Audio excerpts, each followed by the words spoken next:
Salve, salve, salve, salve, salve, galera, meu querido estudante, você mesmo, amante da história.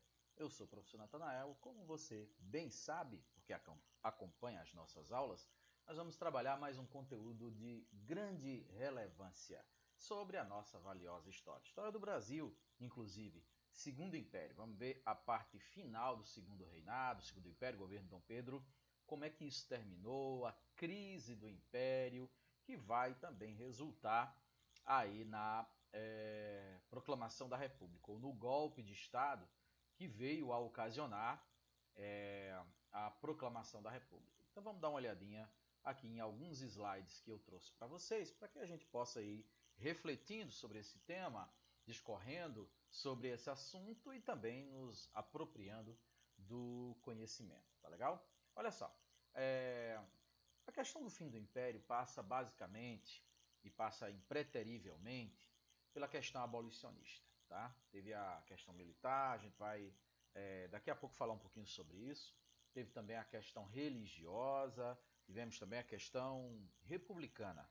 Mas, sem dúvida alguma, a chamada questão escravagista, ou a questão abolicionista, ela foi um ponto central para ocasionar crise no Império e, consequentemente, de gerar as condições necessárias para o sucesso do golpe militar que resultou no fim da monarquia no Brasil e início da República. Vamos trabalhar um pouquinho esse tema, espero que você acompanhe aí o raciocínio e entenda direitinho. Olha só, primeiro é importante a gente dizer que estamos com mais de 3 décadas aí de escravagismo no Brasil, população negra bastante numerosa no Brasil, empobrecida, pauperizada. Mas tínhamos também um número razoável de negros forros. Começa a haver um movimento assim de alforria já no século XVIII, lá nas Minas Gerais, e durante todo o transcorrer do século XIX, isso só vai aumentando, vai crescendo. Clubes abolicionistas surgiram com a liderança de personagens importantes, como intelectuais, né? Tivemos o Castro Alves, tivemos o Joaquim Nabuco, outros grandes personagens de vulto na intelectualidade do Brasil, escritores, professores. Houve movimentos assim de grande monta no que diz respeito à abolição da escravidão.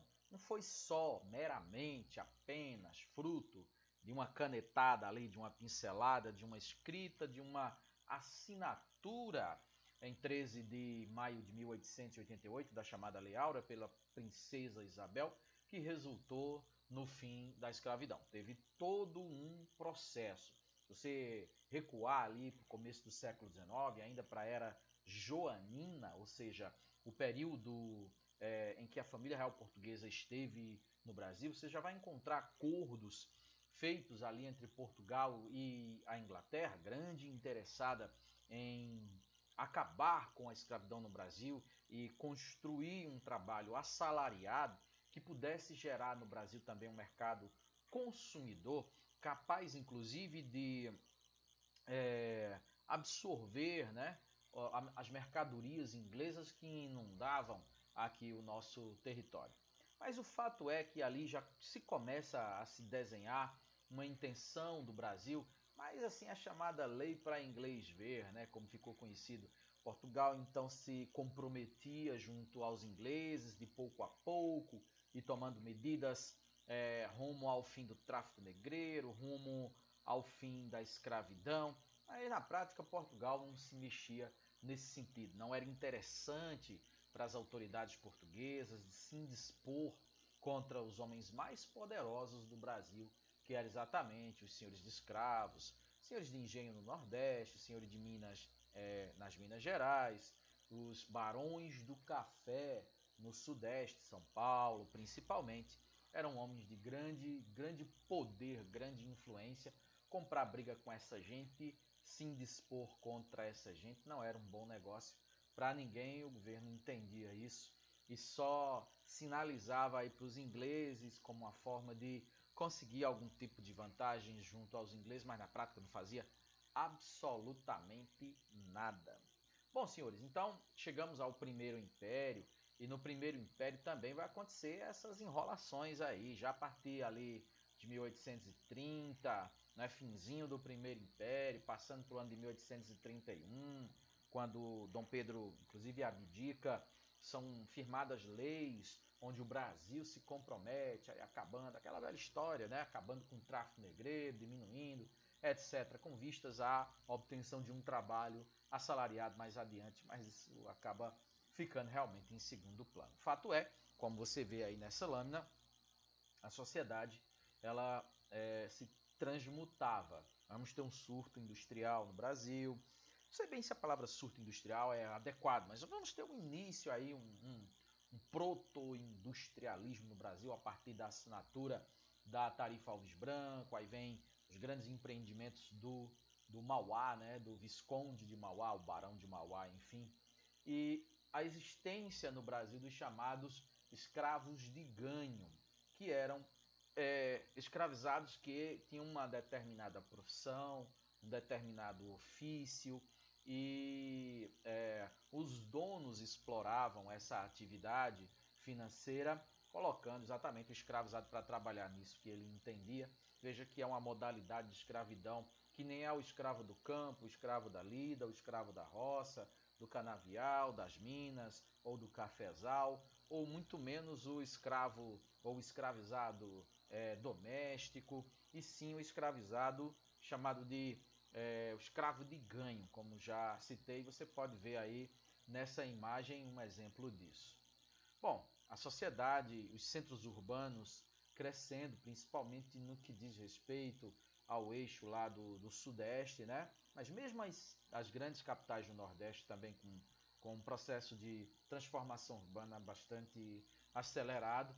Tanto é verdade que a gente tem aqui no Ceará, né, Nordeste do Brasil, um berço assim do abolicionismo. Né? Temos aqui algumas imagens que nos mostram, inclusive na capital, no Rio de Janeiro, como essas transformações urbanas elas vão gerando novas demandas, né? Novas profissões que vão surgindo, novas expectativas. Né? O escravismo, o escravagismo, enfim, não é propriamente incompatível com o capitalismo, mas sim, ou não com sua existência, mas sim com o seu desenvolvimento, né? O seu crescimento. Então, quanto maior você tem uma capacidade de consumo, né, de uma massa trabalhadora assalariada que pode também consumir os produtos, você tem um mercado interno, você depende menos também só das exportações. Você tem também, enquanto empresário, industrial, produtor, empreendedor, você tem também como explorar o mercado interno. Mas se você tem aí uma massa de trabalhadores escravizados, obviamente teu olhar se volta completamente para o mercado externo. Não há possibilidade de desenvolvimento do capitalismo ali no mercado interno, completamente saturado de mão de obra escravizada. O Brasil vai passando ao longo do século XIX todas essas transformações aí.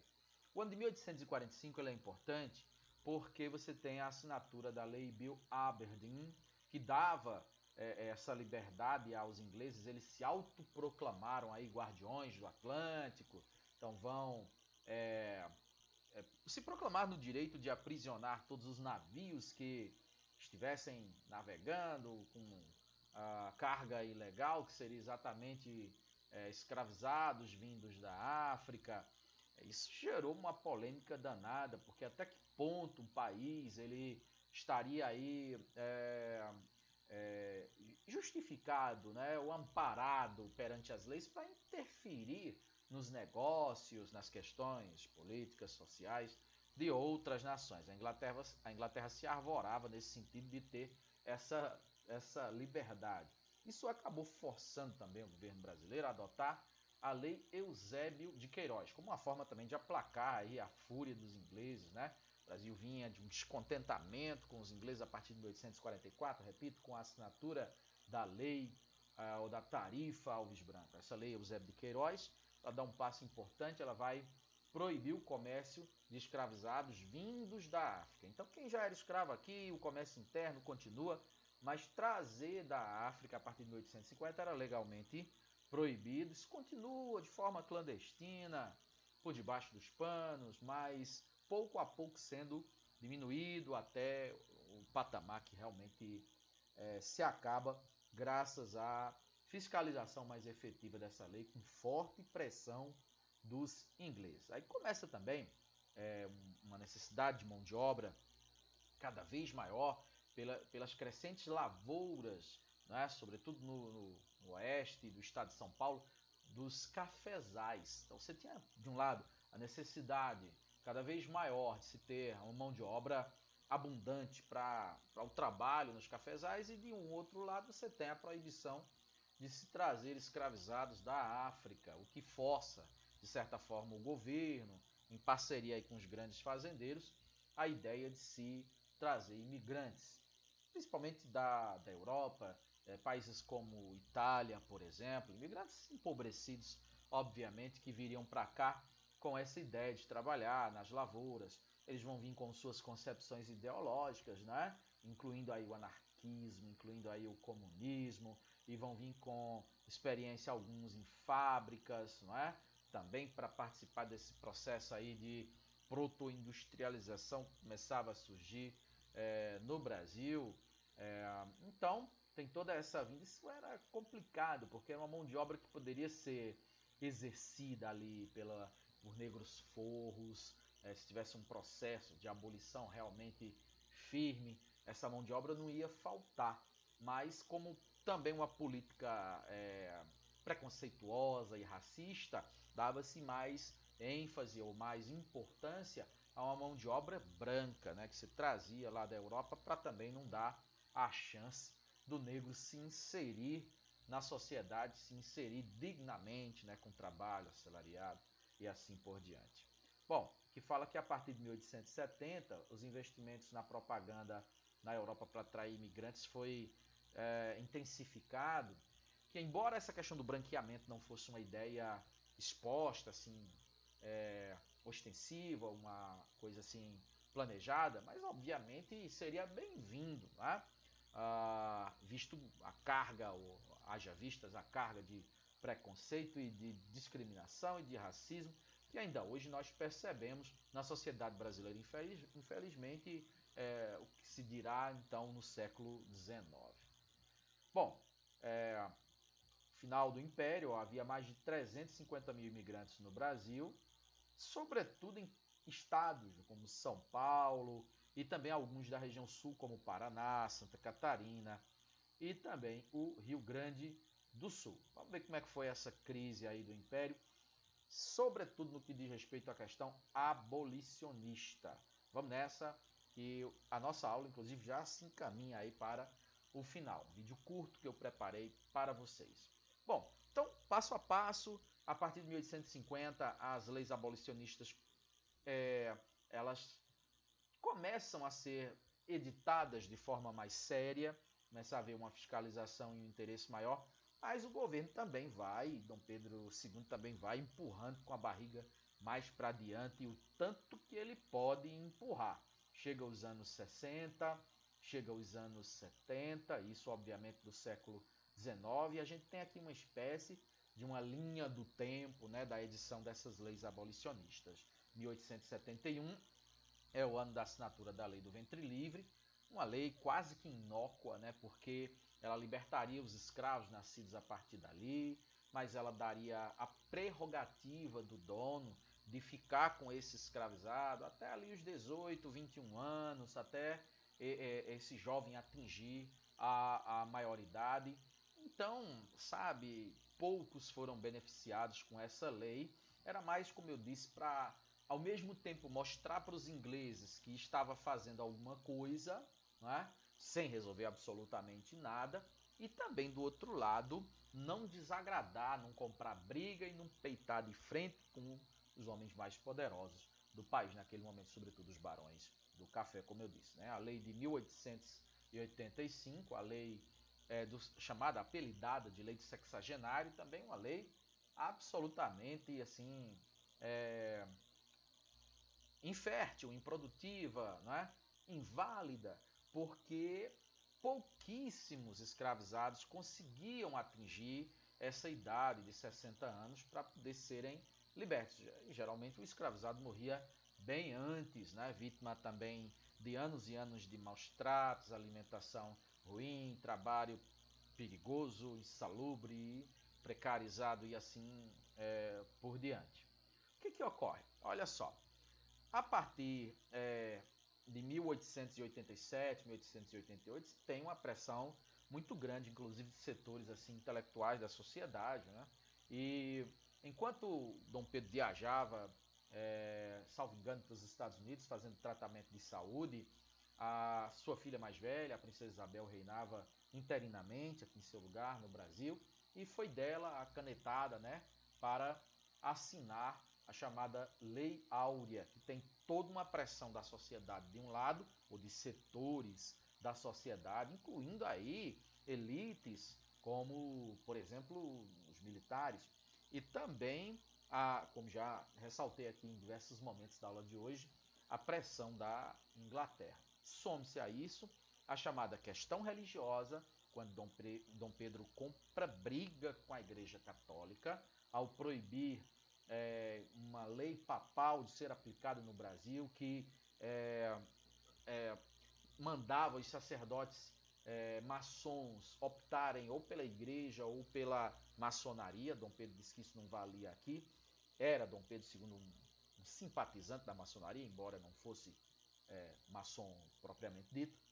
Temos a chamada questão militar, quando os militares voltam vitoriosos da Guerra do Paraguai, passam a fazer uma série de exigências ao governo, exigências essas que não foram cumpridas, maiores salários, maior participação em cargos relevantes, mais equipamentos de ponta, e acabaram passando, inclusive, para o lado republicano, fazendo oposição ao governo, se recusando a caçar e recapturar escravizados fugitivos. E temos a chamada questão republicana, onde clubes republicanos, o PRP, o Partido Republicano Paulista, o PRM, o Partido Republicano Mineiro, além de outros grupos republicanos, surgem nas principais cidades do Brasil, apoiados principalmente pela caserna, né, pelos milicos. E esses acontecimentos aí, aliados à Lei Áurea, que descontentou substantivamente os grandes cafeicultores, que esperavam inclusive serem, como direi, indenizados, né? Eles tinham os seus escravizados como um bem, como um produto, que fazia parte do patrimônio deles, né? E uma vez libertos por força do Estado, então eles esperavam que fossem indenizados, coisa que não aconteceu, e sem sustentação política, sem apoio dessas grandes camadas elitistas, né, poderosas, acabou tombando o governo de Dom Pedro e foi vítima de um golpe de Estado aí em 15 de novembro de 1889. Isso já é uma outra história, né? Dom Pedro vai se exilar em Paris, lá na França, lá na Europa, por lá morre 2, 3 anos depois. E aí a gente conversa num outro momento sobre esse assunto, que é o início dos tempos republicanos. Era isso que eu tinha para explicar para vocês na aula de hoje. Valeu, valeu e garotos e garotas, até a próxima. Abraço!